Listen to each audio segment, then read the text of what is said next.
आठगढ़ प्रभु श्री श्री राधा गोविंद ये हूँ पीठ जो पीठरे आज जन्माष्टमी पर प्रभु श्रीकृष्ण माता राधा बलराम महाप्रभु पूजा पाँच नूतन वस्त्र परिधान कर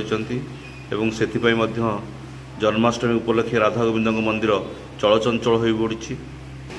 ये होती श्री श्री राधा गोविंद चलती प्रतिमा जी कि आज आसती बाहर को आसती से पूजक मान जो रही पूजक समाज रही से पूजा करुँच।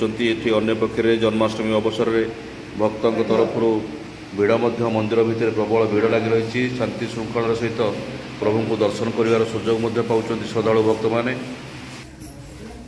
भक्त मैंने लंबा लाइन रे आसी प्रभु को संध्या दर्शन करुँच। आलती सरी जाइए भोग हो श्रद्धालु भक्त मैंने जो मानसिक कर श्रद्धार सहित से लंबा लाइन रे रही पूजा करुँच दीप जालुंट प्रभु को राधाकृष्ण को आज दर्शन कर सुजोग पाँच। ये जन्माष्टमी अवसर में जो मैंने जन्माष्टमी व्रत कर लंबा लाइन रे छिड़ा होती देखुं सीधासख आठगढ़ राधा गोविंद मंदिर ये हूँ दृश्य।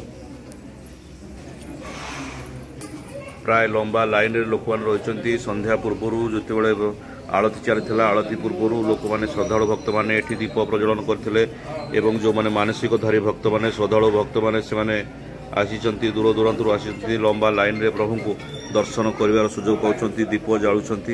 जो मैंने मानसिक भक्त राधा और कृष्ण और बलराम जेहेतु आज पूजा पाँच प्रभु एठा राधा गोविंद मंदिर रे से श्री श्री राधा गोविंद मंदिर चलचंचल हो उठी।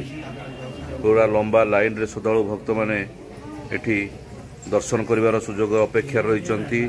विशेषकर कहवा आज जेहेतु जन्माष्टमी अवसर में जो मैंने सब मानसिकधारी भक्त व श्रद्धालु मैंने से पूजापी राधा गोविंद मंदिर में एकत्रित होती। ब्यूरो न्यूज उदय लावण्य।